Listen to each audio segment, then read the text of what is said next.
All right. And then I'm also going to screen share to start so that you guys can see all the incredible people who are on our panel today.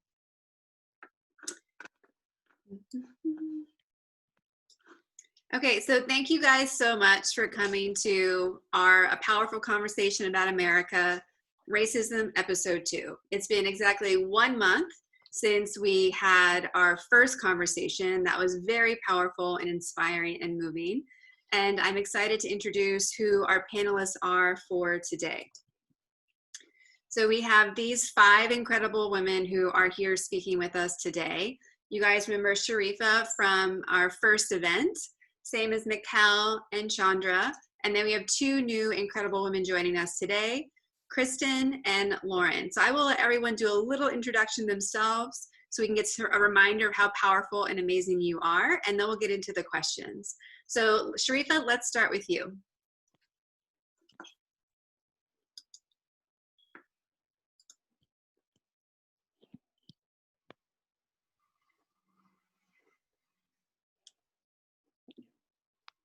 Sharifah, are you there? I did not realize I was muted. I was talking to myself. We were having a wonderful conversation. I said that it's a blessing. It's wonderful to be here again today. Good to see you again, Kara, Chandra, everyone.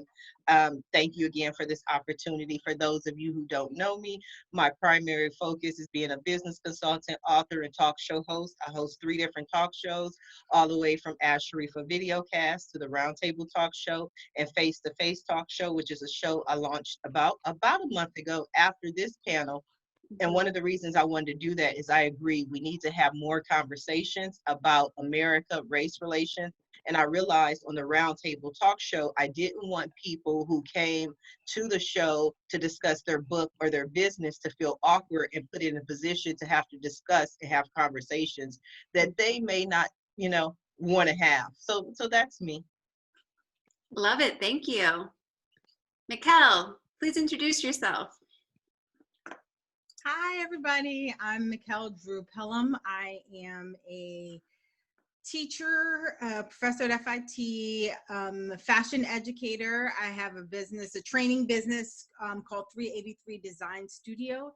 And I train fashion designers, whether you're existing or looking to get into fashion, how to use the computer, Adobe specific programs right now, and then moving into 3D. How to use those specifically for fashion. That's what I do. Love it. Thank you for coming back. All right, Chandra. Hey, everybody. My name is Chandra Gore. I am a consultant and also a publicist. I am so excited to be here to talk about this today. I think it's opened the lines of communications for everyone. So that's about it. Thank you. And Kristen, welcome. Hello, welcome. How is everyone today? This is super exciting to be here. My name is Kristen Fenrick, and I am the owner of Clearly Kristen Inc. It is a fashion jewelry and accessories brand. I'm based in Houston, Texas. I'm also the host of In Style with Clearly Kristen. It is a show where we bring on fashion, beauty, entrepreneurs and business people who are in the fashion and beauty space to give them a chance to spotlight and to show who they are and to tell their story. So it's very exciting to just be here today to be a part of this panel of amazing women. Thank you. And last but not least, we have Lauren Wilson.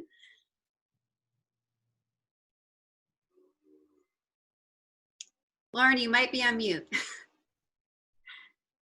Can everyone hear me? Now we can. Yes, hi. Talking to myself just like Sharifah. All right. I'm Lauren Wilson. Great to be here, and thank you, Kara, for having us. Really excited to speak to everyone and open the conversation. A little bit about myself. I'm based in New York, where I run a company called Doramar, which is a luxury fashion consignment platform. Before that, I worked in luxury fashion, any and every job in New York, Ralph Lauren, Gucci, the whole like. So it's great to see some fashion people on this panel as well and talk about that intersectionality and race and everything. So I'm excited to be here. Thank you. I have to give Lauren a little brag moment because she just got featured in Vogue, which is so exciting. So it came out, was it Wednesday? The article? Wednesday, yeah. Congratulations. Yeah. Congrats. Thank you so much. So I'm excited to talk about it. Yeah, perfect. So the first question I have for all of you is, has anything changed in the past month since we had our first conversation? Well, I guess I'll go ahead and answer that since it's quiet on the panel. You know, I talk. That's what Sharifah does. To answer that question, for me, at least personally, it's a yes and no answer. I have seen a lot more conversations. I've been a part of a lot more panels. This was the first panel that I was on in regards to race relations in America, but I've been on other panels asked to speak at different occasions. I've been able to speak at a church. For the people who don't know me, I ran for Long Beach City Council, so they called me out to speak on a panel with the Deputy Chief of Long Beach, who's only second to the Chief of Police in Long Beach. And then I did another panel with the prosecutor in Long Beach in order to make changes in Long Beach. So I feel like there have been more conversations. However, my focus is and remains on reparations. So until we can have that conversation and get those checks written, then I'll say, okay, we've had enough change. But we've changed it up to be able to have conversations, which I am happy about. I will say there has been an increase in conversations, but there's been so many different changes in roles and positions being offered that were never offered before. And it just seems like it's a placation of, trying to save face now that things have been brought to people's attention. Like, where were those jobs before all of this stuff happened? Like, why now are there are editors in chief, the editors being named from individuals who were qualified before? So to me, it's like, thank you, but it's like, is it genuine, or are you just being just giving something just to say you did it? Because there's been a lot of people who have been overlooked for years and years and years and years and years, and then it took this big shift to happen, this big things to be brought to light to happen for these roles to be filled. And I'm like, I'm appreciative. Don't get it wrong, but it's like, what more? Like, why wasn't this done before? When people are going up against people who have less credentials than they do, what I'm saying, than the person who was hired. It's kind of, it's brought a lot of stuff to light. It's brought so many. It's pulled back the veil. Like, I've seen in the fashion industry, that there's been so many different changes. And I'm like, you should have done this before all of this, and then you announce these changes. Just do it and be right about it. Even in the media, it's been the same way. Like, there have been publications that have never reached out to African American women and men that want to feature clients who we've been pitching for years.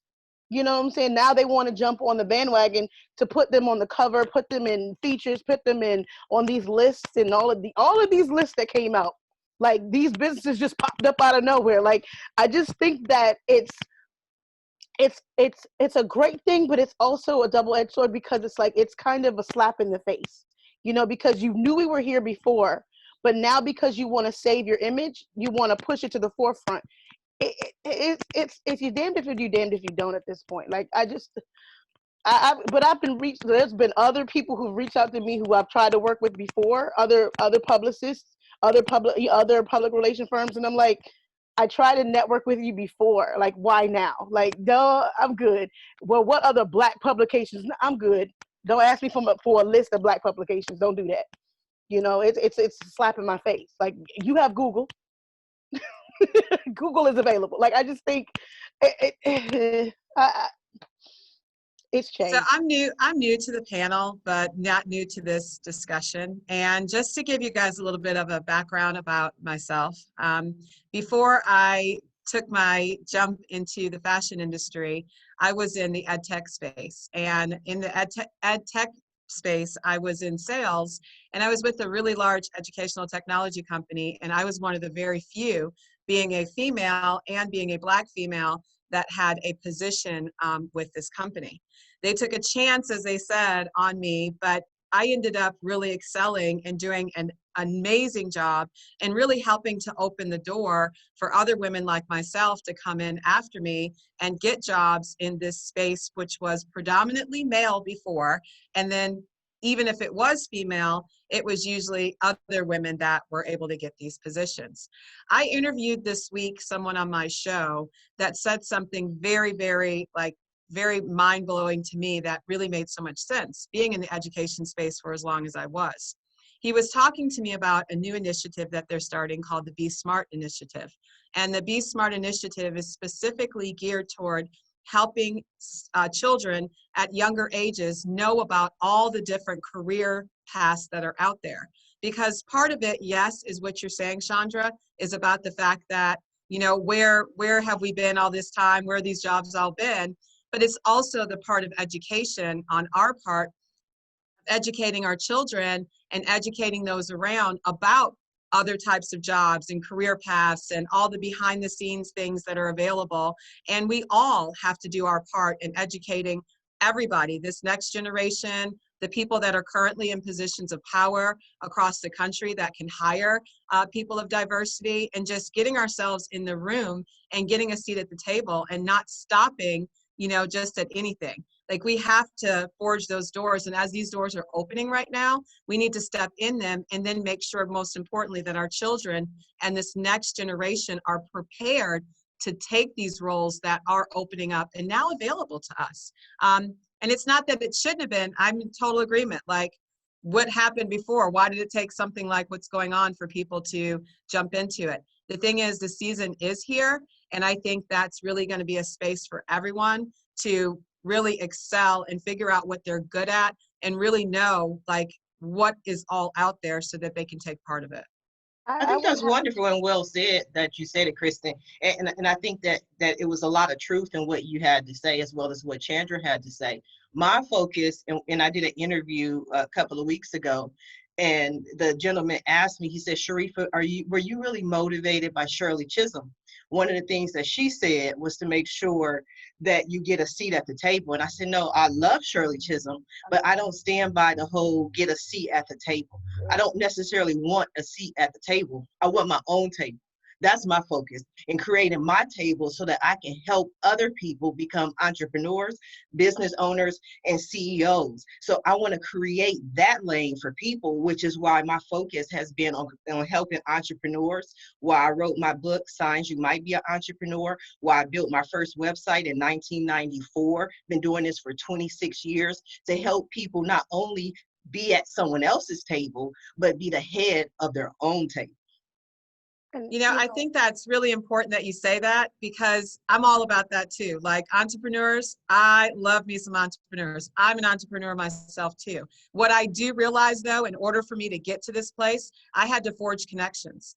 And these relationships and these connections that I had to forge, guess what? I sometimes had to do jobs that I didn't want to do. I sometimes had to work behind the scenes and place that maybe I didn't want to. I had to do a lot of things on my path to get. I didn't just wake up as, you know, like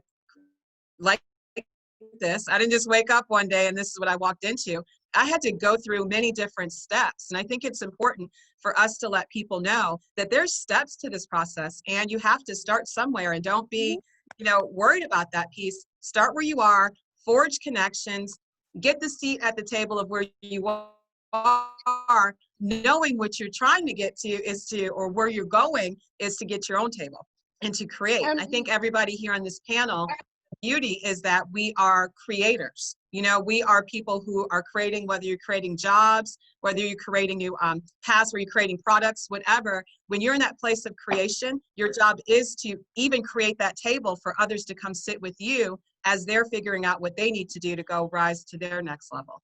Excellent point. Excellent point. I definitely agree. I see we're like minds on the same point. Where I go a little bit different is I think too often in certain environments, we forget that we are supposed to be creating our own table. I worked for American Express. I was one of the people who built the website for cheaptickets.com. I started perks.com, almostgolf.com, and raised millions of dollars for other companies. The last company that I took public in 2016, and we raised $6 million in an IPO. I worked for that company for 3 years for sweat equity.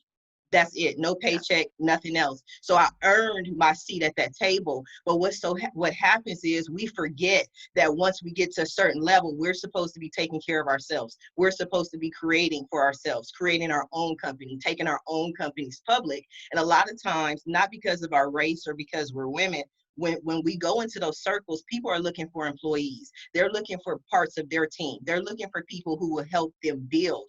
And so, yes, you want to help other people build, but just don't get stuck building someone else's dream. And remember that you have a dream as well. And that you, like you said, Kristen, that was so valuable. You are a creator. Like, I love working with Chandra. I think Chandra's tried to speak like 3 or 4 times and I'm jumping in there. But our focus in our conversations is always about being the creator, creating that instead of going to work for someone else and being an employee. Am I right, Chandra?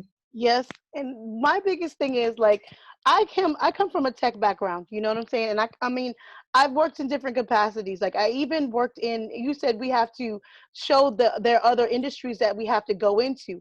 I worked in museum fabrication where the minority of the people who work in that field is 0.075%. You know what I'm saying? So the biggest museums and stuff, I mean, I've worked on some of the largest, doing the bids and marketing for a lot of the museums. And to sit at a table and be the only face there, and to have to actually, and this is where I do a push, where I push STEM programs, I push engineering, I push architecture, I push for these programs that exist, that have existed in our communities. But when we go to the table to get those jobs, they're overlooked by someone who was interning with, you know, that didn't even have the degree. So this is what I'm saying. Like my biggest thing is I get what you're like, I get what you understand where you're coming from, but the opportunities, you know, the jobs have been open. They've been applying. There's been so many African American people who have went through and studied architecture and studied, you know, engineering and studied all of these things, but they were not given a chance because they needed 5 years of experience when they come out of, you know, out of college. You know, they weren't given that push or that, you know, that look to be into these positions, but now they're opening up because they see that there's a deficit, and they're being called to the carpet about not hiring people even in production. You know, you have PEAs who they want to have a degree when there's people who walk in, you know, who didn't have to have those things. Like all of these things there have been the issue that I'm finding, that all of these jobs are being open and they're hiring. I think it's more of, it's a slap in the face to those who came before, who actually had to go through the toxic environments, myself one included, like who've had to go through the hazing, oh, she made a face at me, the reports to HR, all of these things. And so these are the things that I really want to say. We prepare a generation, but we were preparing our children. Like I had to prepare my children even in school for them to understand, like, you can't make that facial expression in class. So preparing our children for a world that's now like, it's kind of it's a catch-22, because you're already hyper aware of your things that you're doing, you know, like all your facial expressions, your tone, all of these things. And now these doors open up. Who's to say that once they get through these doors, that the HR department and the culture of the company is going to be accepting, even though they gave that position? What are they doing to protect that individual that they brought in to save face? You know, what are they doing to make sure that the environment is welcoming to the person who, it's like affirmative action when that was a big hot topic issue. Well, oh my gosh, they're bringing in somebody else, a woman, a minority, or a black man to take my position. Like, and that person went through hell, but they hired him though. But you can't make decisions, you know? So it's like, what are we doing to see the day-to-day to make sure that person is being respected and, you know, nurtured and understood in this environment? These are the things. Like hiring somebody is great. What you do, more power to you, write them a check. But how are you treating them once they get through the door? How are you going to retain them and then keep going and making sure the culture, that culture at that company is going to nurture that role? Like, these are the things. Like I'm happy, but it's like, what are they going to do to keep the longevity of this? You can't have the culture of a company, you know, once you bring someone in, you can't. It's just a catch-22 for me. I'm I all hear you, happy Chandra. for it. I But hear it's you, Chandra. I hear you. I think there's so many things that are on the table, so many different conversations that we're having. I think that's an excellent point. But I agree with what Kristen said. Is first we have to get to this in the door. Like this is the first stage, and I think that a lot of people don't understand that we have to go through this in stages. I'm not as personally as concerned about what happens once people get in the door, but what's been interesting to me, I mean, it's secondary to me. It's not like the primary focus, but to each his own. But what is important to me is this, and it's kind of what Kristen was saying. We need more opportunities. And I had this conversation on the second panel that I sat on in regards to race relations. One of the people who was on the panel, she said to me, she said, Sharifah, I'm a white woman. I just don't know. I don't know about, all this racism, and I don't know what's going on. And so my question to her was, what part of it do you not know? Like, what part did you miss? Did you miss slavery? Did you miss civil rights? What part, no matter what your race is, that you do not understand? They asked me to write an article on reparations in a magazine called Radiance Magazine. In Southern California, it's all over Orange County, Long Beach, some parts of Los Angeles. It's a print magazine. White man owns the magazine, known him for about 2 years. He called me and write this article. But one of the things that he said to me, he's like, Sharifah, I had no idea all these things were going on. So somehow, somewhere, some light switch went off in certain communities that racism in America actually exists.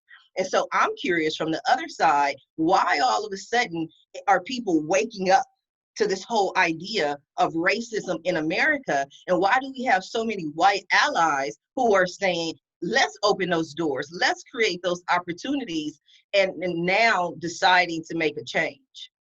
I think for me, coming from the fashion industry and just working with a lot of luxury fashion partners here, there's been a lot of issues for me in the performativeness of a lot of these editors, influencers, what have you, where they're posting the black square, they're posting how to be an ally, they need to learn, I'm reading this, I'm doing that. And we've reached out to them before everyone woke up, and now we're still reaching out to them.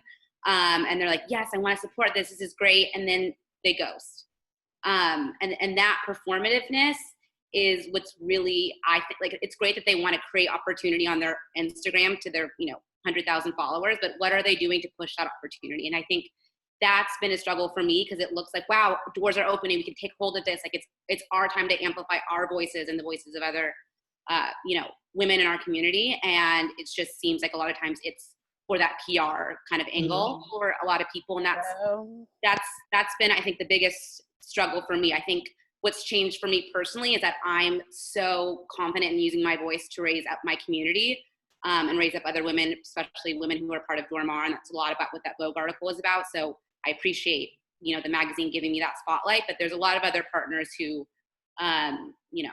it's a little bit hypocritical. So that's been something that I thought could change, and it is in stages, but, especially with fashion, it's a lot for the show, and that really needs to change. That accountability needs to be there. And I think we talk a lot about cancel culture, and I'm sure we'll get in there, but what does removing someone have to do with, making your business inclusive, and raising those voices and giving those opportunities?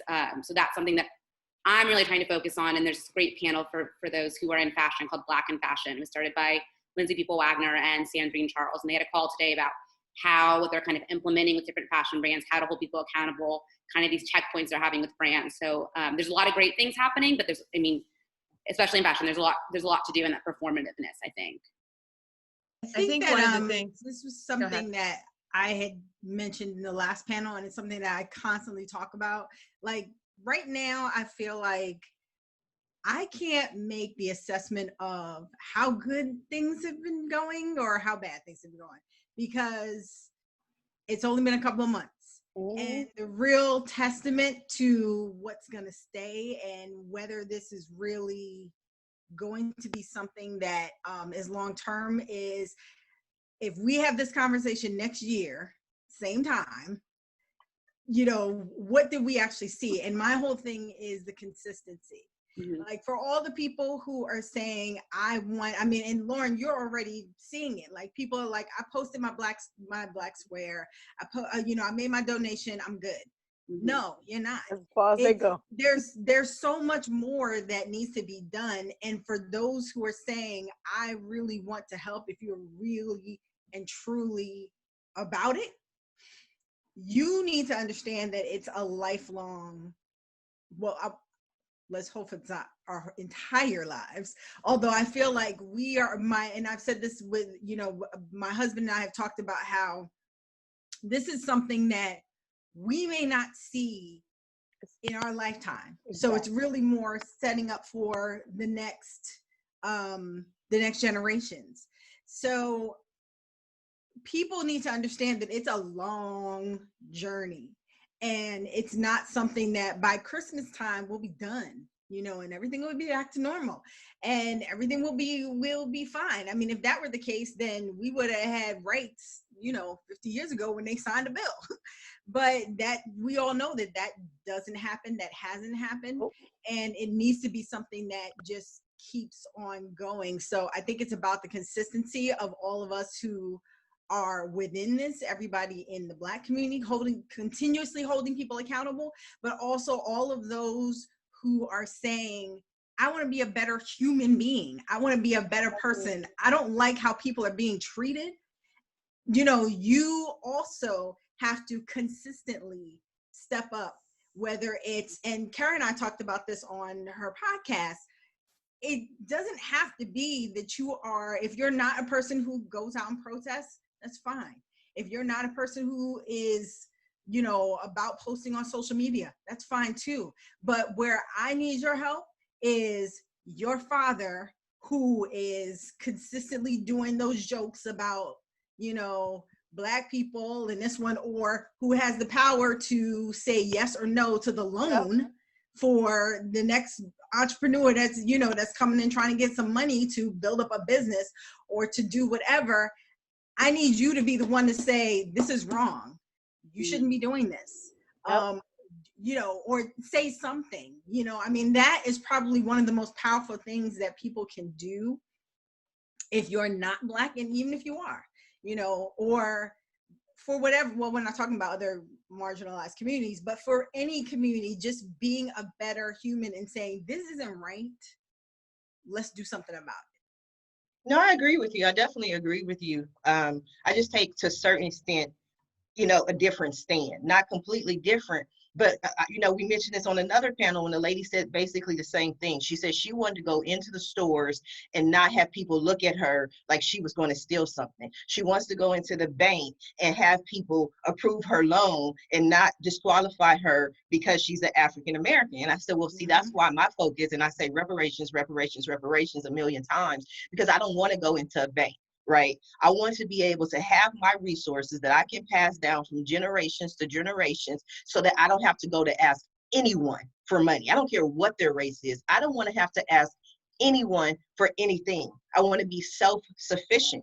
Another thing that was mentioned, and I think Lauren mentioned it, is about the whole PR aspect. Now, I'll give you an example of something that happened here in Long Beach. If you go on Postmates, they created a whole different section in Postmates for Black-owned businesses or Black-owned restaurants. There happen to be only 2 Black-owned restaurants in Long Beach. Now, one of the Black-owned businesses, which is Roscoe's Chicken and Waffles, in 2015 lost. It went to court. You can Google it. They lost a discrimination case because they refused to hire Black people.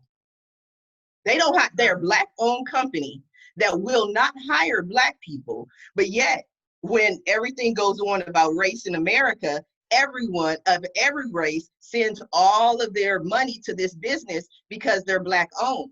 But do we take a look at these businesses, how they're operating, what their practices are? It's no, because it makes us feel good to support a Black business because, and Roscoe's is always packed.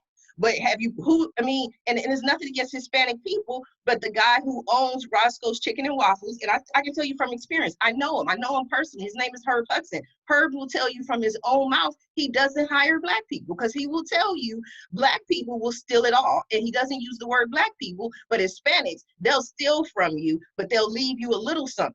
So he refuses to hire Black people, and he lost a discrimination case and he had to pay a guy millions of dollars because he refuses to hire Black people. But 5 years later, all the Black business and all the business in this city is going to this same company, because it doesn't matter, because he's Black owned.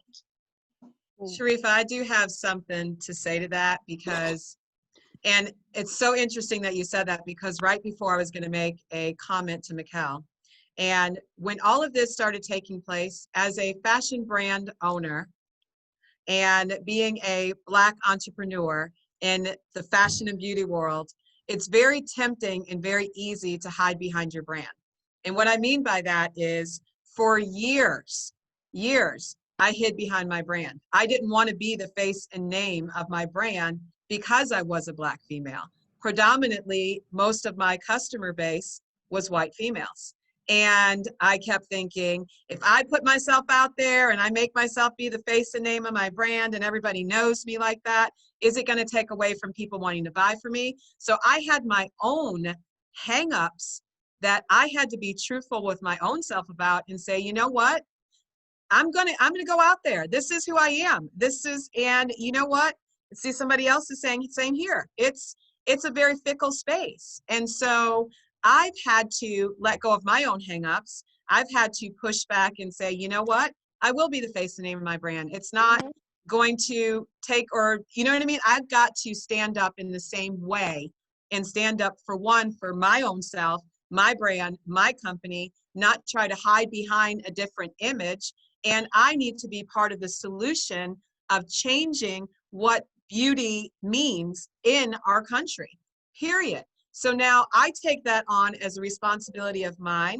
My models are extremely diverse in nature that I use. I want to make sure that all women are represented, that they can feel themselves in the jewelry that I sell, that they can see themselves in it, that it's not for any one person, it's for everybody to feel beautiful. So I think that that's that first piece. And, you know, I didn't know about the Roscoe's Chicken and Waffle story. So, you know, I think that's, I think it's really important that he's not the we only one, understand though. that. But he's not the only one, though. That's the whole thing. He's not the only Black-owned business that refuses to hire other Black people. So it's sad, but it's, you know, he's the only one that got sued and won, and a judgment was entered against. So we just have to be honest with ourselves, know who we are, and not be afraid to put ourselves out there. And, you know, I think that's been one of the biggest things about this whole movement, is about people saying, this is who I am, and I am here, and don't ignore me, and my life is important, and I do matter, and what I like and do, and my family, my children. I have 3 young Black males, and all of my kids right now, they're great kids. They're college graduates, and they contribute to this country and world enormously. And it's like, I shouldn't have to be worried every time they walk out of the house, but I am. I've always been since they were young teenagers. And, you know, it's important to really kind of think through that as a mother, you know, in this world that is kind of crazy. How do I protect my family and my children, and also still be an advocate for my people, be an advocate for women, be an advocate as an entrepreneur, and still be able to you know, make my light shine in the world the way that I want to.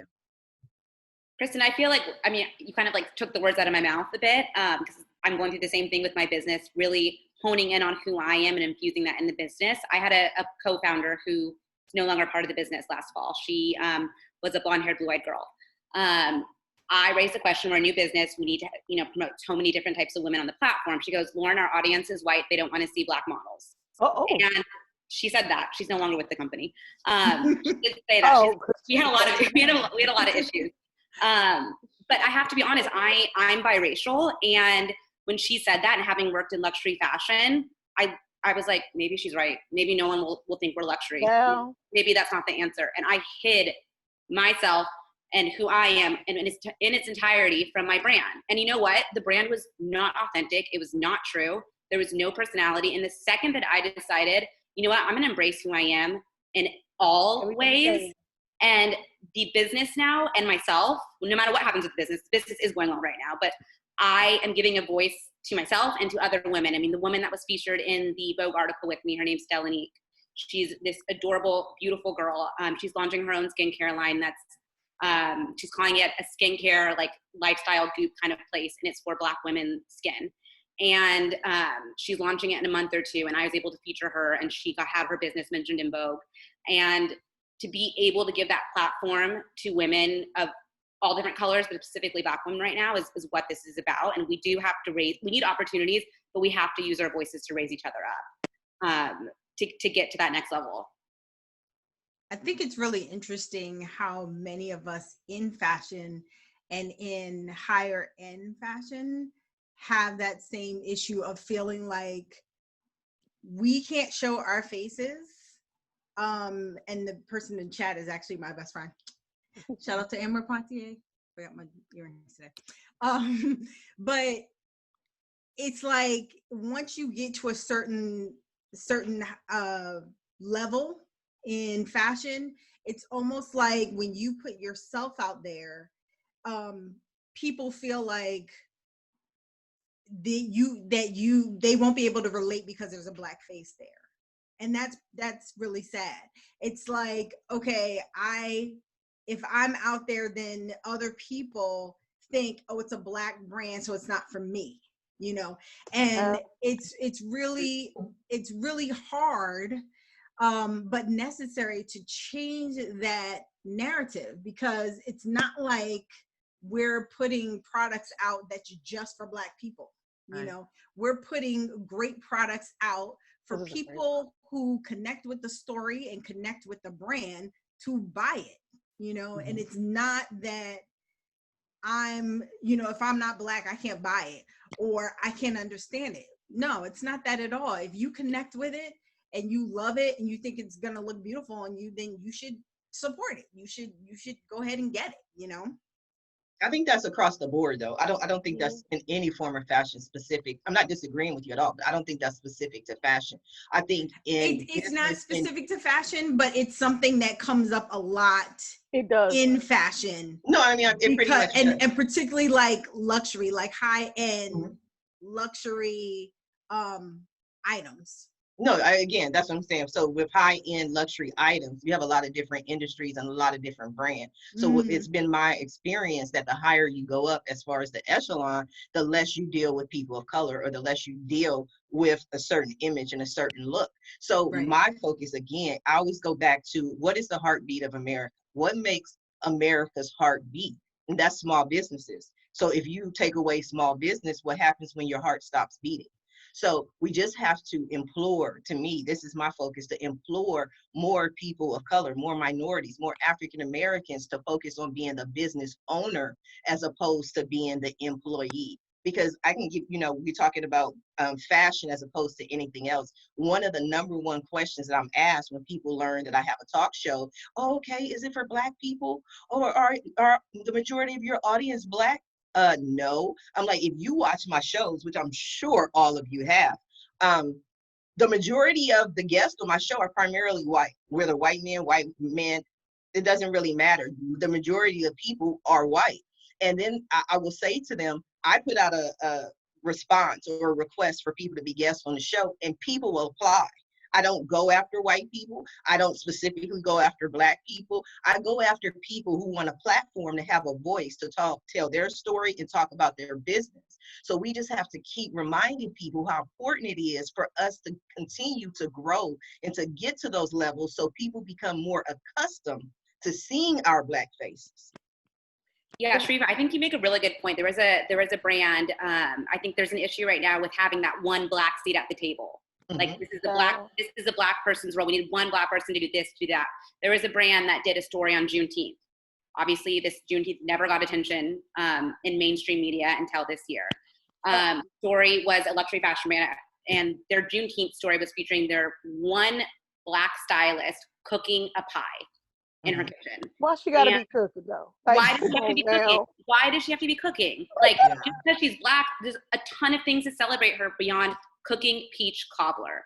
I mean, this is a fashion brand. Dress her in a beautiful gown and have her talk about her favorite summer looks. I mean, they try to celebrate Black holiday, Black culture, the Black community, but they relegated her to the one way they know how to feature a Black woman, and that was really it's two names to work for, and that was really painful to see, because I know they're trying, and I'm sure they were well intentioned, but they didn't have anyone at the higher echelons that spoke about where that went wrong, and because that was hard. the publicist is tone deaf. Yeah. Whoever okayed that like, really? Like, Yeah, I sent it to this site called Diet Prada that kind of puts brands on blast, but it expired before they got it. But I just like it's like, come on now. Like, I've seen a lot of tone deaf ads on June. Like, I've celebrated Juneteenth since I was a kid. So to me, I'm like, what's the big hoopla? I've been like, they didn't teach it. My parents taught me this at home. On the flip side, my father, who is Black from two Black parents, he had no idea what Juneteenth was. Literally zero clue. Bless his heart.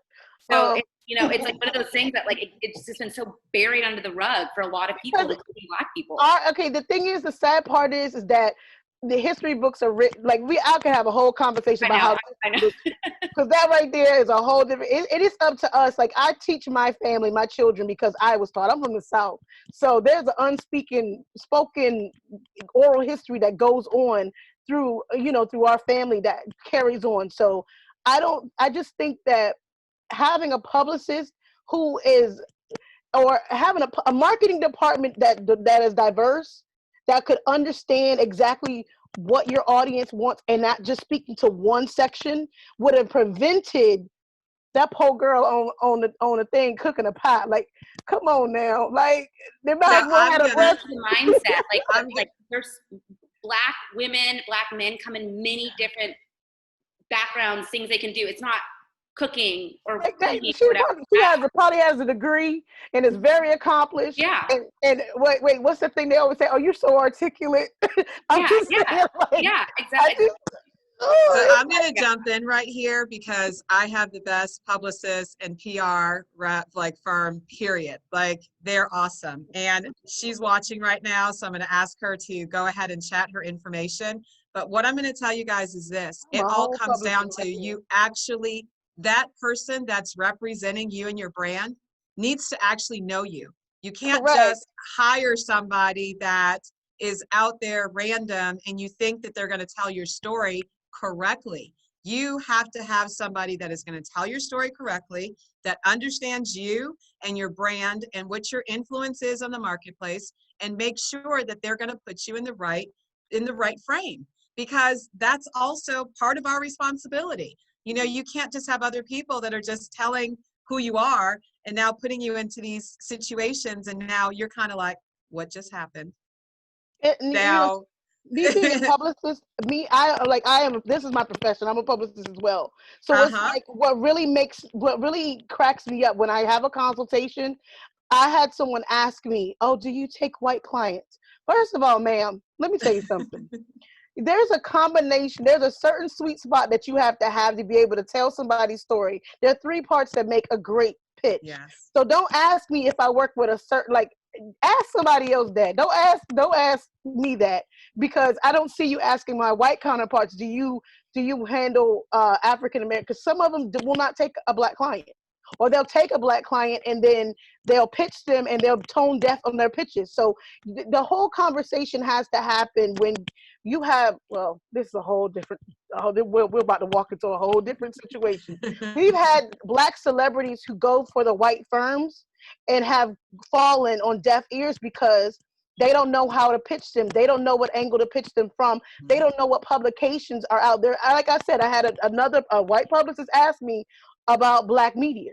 Now, if you're a publicist and you're in this profession, you would have access to all the publications and media that I have access to. So why would you have to ask if there's a specific list? Yes, but I think what's key here and what's important in what you said and what Kristen said, and I think what Lauren said as well, is this: you have to have that PR person who can push back. You know, that's the key. So when Yep. someone presents you with an opportunity, and let's put our star celebrity influencer client in the kitchen cooking a pie, they would have pushed back and said, that's not a good look.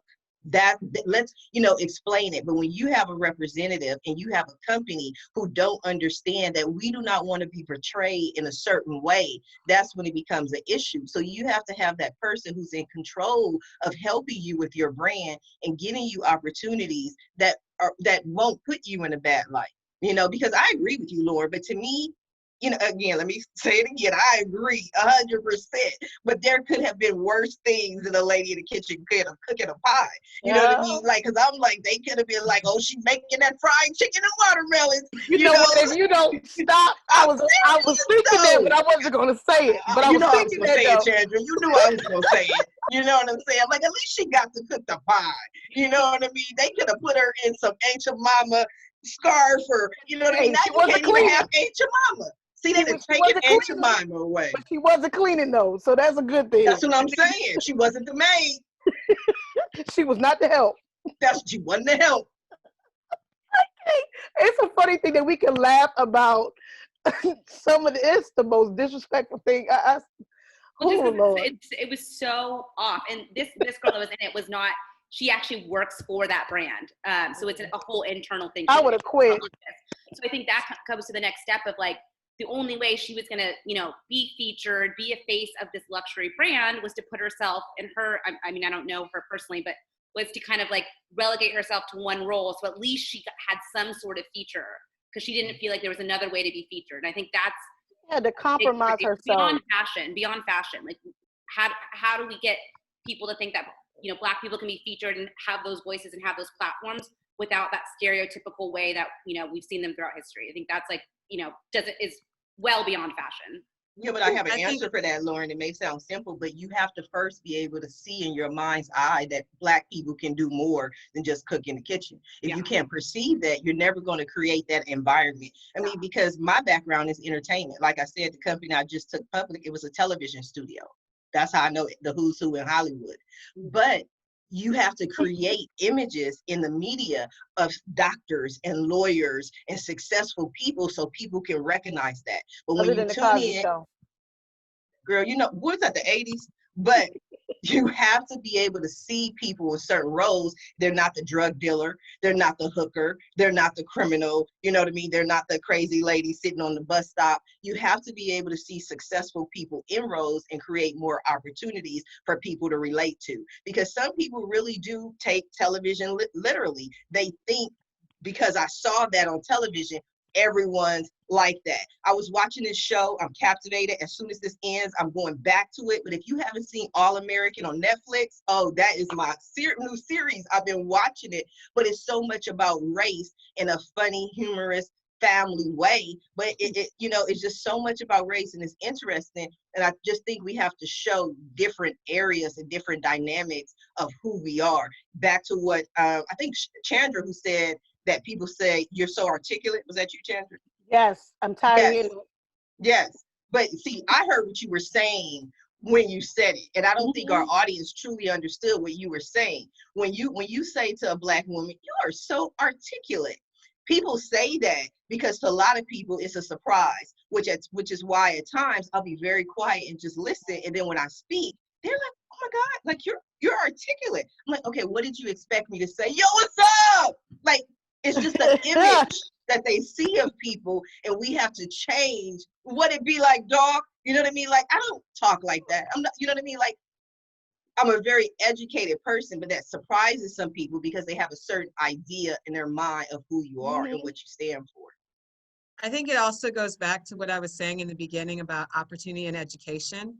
We are still raising up. I see someone has their child right there, right? We're raising up this like next generation. And I think it's such our responsibility to really show them and let them know the opportunities that are available. And schools have to change the way that they're teaching. They have to begin to really start teaching our kids that, and this is all kids, they really have to start teaching them all of the different aspects. Like, it's time out for community helpers. You know, people don't just grow up to become doctors and nurses and dentists, right? There's millions of other career paths to follow. And I think it's really important that we, you know, here we're talking about fashion and beauty, but there's so many like behind the scenes jobs in the fashion and beauty world. There's so many behind the scenes jobs in the entertainment world. There's so many things, and a lot of kids just have no idea. And we talk about the dropout rate in society. It has been like that for a long time because kids don't see a purpose. They don't see, what am I going to school to learn math for? They don't know that math is beyond just engineering or beyond. There's so many other things that can be done. So I believe like we have to start with education. We have to start in a very young age, letting kids know, taking them to these different places, having different opportunities for them to see people in a different light, because you guys are right, Sharifah and Chandra, they have to see us differently. And, you know, it's also really important to help your next person get to where you are. You know, I think that's what we've all been saying. Even when I left my job in ed tech, the other woman who came behind me was a Black female. And that was something that I wanted to have happen. And because my clients were used to dealing with me, and I really wanted them to have somebody that they could feel represented in that same way. So it is our responsibility, and I'm so glad that things have started to shift. And so now we can begin to have open dialogues like this afternoon, which is, I think, really where everything starts. I like you. Oh, thank you. I like you too. It's really weird. I like to see these ladies. How y'all doing? I mean, because I think each one of us as Black women, we've come from so many different diverse backgrounds. Like but we've all dealt with some of the similar issues. And it's crazy that even though we all have different it's crazy that some of the, I just focus on Yes. these social programs that are here to expose children to the things that, you know, to keep them motivated. Support those programs. This is exactly why these kids are dropping out, because the programs are being canceled, or they'll be there for one semester and then they're gone because the funding is pulled from it. Keep those things in motion. Keep funding those. Keep supporting those programs, the STEM programs. Like there's a class of fashion marketing, right? They got rid of it because they felt that it wasn't a necessary need. But people have to be creative. You know, they have to nurture those aspects of children, and so it's like we just need to do a complete reset, but that's not possible. That's in a perfect world that would be, you know, just do a complete reset and nurture each child for what they know, and not, you know, teach them that, you know, that what the status quo is okay, because some of the children want to speak up and say that's not fair to my fellow student. You know, a lot of children want to say that, but they can't. So I agree with you, Chandra. We need those programs. Guys, Sorry. You know I'm a talker. Look, you used to me by now. And I'll keep it short, especially since we're coming to the end. But I just want to say what Chandra said. I agree with you 100% about those programs. I'm for them. I believe in them. You know, all my life, magnet schools, I've always done a little bit more. But again, let's focus on, once we have those programs, creating business owners out of those students. Because what happens, no matter what happens with these programs, when these students get out of school and they believe that the only job they're going to be able to get pays them $10 an hour, they're already frustrated because they can't earn a living wage. So we have to take them from these programs to opportunities where they can sit at the helm of their own companies as CEOs and entrepreneurs. That's my focus, because if they just do the program and then they're not self-employed and self-sufficient, then they're still going to be struggling. Very true. Couple of things. So to Chandra's point, yes, I think that we have to do a better job in the school system, me being a professor in school, but I also think that to like what Valerie's doing right now, we all can either take our own children or be mentors to other people, because we can obviously cannot rely on the school system that we have right now to teach our children what they need to know. You know, I mean, we've all had our own, we've all said something about the history books. And I have countless, incidents with the history books, and I have a specific incident about right after the Rodney King incident, and something that my history teacher said to me, and I took that home to my mother, and she was like, "Are you crazy?" But you know, it's things like that that happen that we need to make sure that either you as a mentor or you as the parent is sitting down with your children and saying, "Okay, I know this is what you learned in school, but this is what we're going to talk about today." You know, you have your own history lessons, you have your own lessons about being a better contributor. Also, to Sharifah's point, I totally agree in terms of entrepreneurship. And one of the things that I've been trying to think of myself is, how do I share what I know about entrepreneurship and you know, my fashion skills, because there's a lot of young people who are really interested in getting into this particular industry, or just becoming an entrepreneur, period, but don't really understand how to run a business, how to be an entrepreneur, how to, you know, the small nuances of, yeah, I have this t-shirt line, but you know, what color should I actually have? I can't have all of them, you know, and just the things that actually help you run a successful business that's actually going to be profitable, you know. So things like that. I've been trying to figure out, okay, well, I, in the last couple of years, have learned more about that. And how do I share that with other people? Because then, to Kristen's point, it's also about access and accessibility to that information. And as much as we say, yeah, we got Google, and yeah, we got, you know, you can Google it. There's so many things that, to me, when I sit and talk to people and I say, yeah, well, blah, blah, blah. And there are people, you know, there are students, there are young people, there are older people who have no idea what I'm talking about. And I am like, I just Googled it yesterday, you know? Yeah. So to that point, there's so much information out there, but there's a lot of information still that people just don't know. So how do we, as responsible citizens, as people who are trying to make the world better, how do we reach out to other? Well, I think everybody has to do it in their own way, in their own form of fashion, which is why I do my talk shows and why I take the time to host 3 talk shows a week. The Roundtable talk show I do weekdays every day for an hour at 8 a.m. You know, that's why I wrote a book, but you have to find that way for you that works best for you, to where you can say, I made a difference in this world, even if I just helped one person. And also to be able to say, well, I'm available to, that's why everything is Ask Sharifah. Nobody can't say I'm not available if they have questions. I'm available if you ask me, and I'm available if you tune into my shows, but no one can say that I haven't done my part to make this world a better place. Exactly. And Mikelle, also, that's also part of what I do too. I make it a point to consult with new entrepreneurs. Actually, one of my consulting clients is on right now. And what I do is I consult with them and I help them start their business right from the start. So if they have an idea, we talk through, like, what is it that you need to do foundationally so you're set up for the future? And then I do a handoff, because I know I can't do all of that and the other million things that I'm doing, but I do make it my point to just take a little bit of time, have some great conversations with them. When I know it's time for them to go to another place, I hand them off to someone else I know that's in the industry or in the right industry, so that they're able to move forward and I know that they're taken care of. I also have my show. That's what my show, In Style with Clearly Kristen, is all about, is about giving fashion and beauty and business entrepreneurs that space to be able to tell their story, to let other people know that they exist, that they're around, that they have a platform where they can showcase their products and services, and other people are aware that they're there.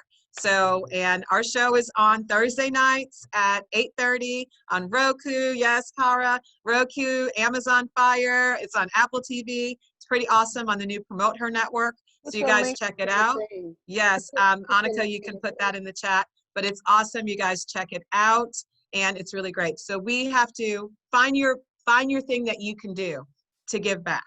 And mean- once you find your thing that you can do to give back, you know, it doesn't matter how small or how big it is. Just find your thing that you can do to give back. I I wrote a book as well for, launching. It's called the Dreamer's Workbook. So I try to make sure that, kids have an access, they can actually walk through a workbook to launch a business and understand it starts with an idea and it works through all of that. So you have to be able to give back, and in different ways of giving children and giving everybody an opportunity to find their passion and find their dream and work their dream. And I think that it's going to change everything. Like you said, learning the nuances of how to run a business, how to start a business, what's needed, that is very important. And I think I try to talk to as many kids as I can. If they want to launch a business, their parents know they want to launch a business, then that's what it needs to, what needs to happen. So I was making sure that I wrote the Dreamers Workbook with a friend of mine so that it was so easy for kids to follow, teenagers to follow, and it broke it down to them so they understood exactly, there's options outside of working a job, because, gone are the days of working a job for 40 years and getting a pension. They don't gamble the pension away on a riverboat. I don't know, but that's not an option anymore. So having your own business gives you a sense of ownership, a different sense of confidence, and a sense of belonging, and you matter, and it gives a whole different side of your world. So I love the fact that each one of you ladies are promoting entrepreneurship and owning your business, and I just love y'all. Well, you know I love you. That's my girl. We do a show a day together. The other day, what was that? We did 2 shows in one day. We did the Roundtable talk show and face to face. And then Lauren was on my show the other day, and it was like the most awkward one because we had this bad connection and I couldn't really connect. But I love talking to you ladies. I would love the opportunity to talk more. I want you to come back, Lauren. I'm going to give you an amazing show. I'm going to put you with some amazing people. We kept losing the connection. The ladies in the Middle East, we can't even hear her. I was like, oh. That was fun. I know. That's what I said. But yeah, come back. I would love to talk more with all of you. But again, back to what Mikelle said, do what you can.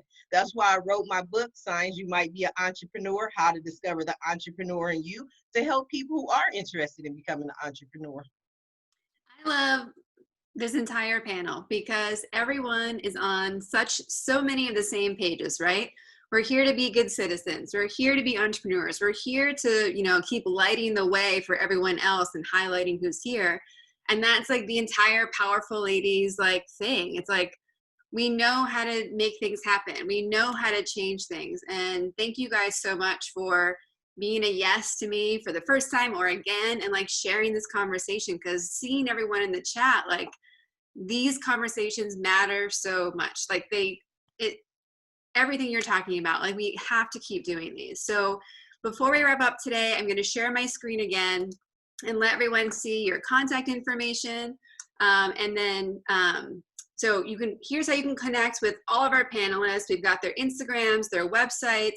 Please go follow them, support them, reach out, connect with them if you want to have a conversation. And to also remind you guys that we have one more scheduled in this series. We're going to be scheduling more. The next conversation about racism is in October. It's 1 month before the election, very intentionally.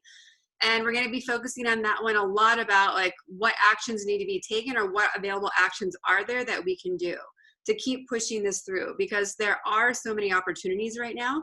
How do we keep opening up a little bit wider while we have people interested and there's momentum and there's movement happening?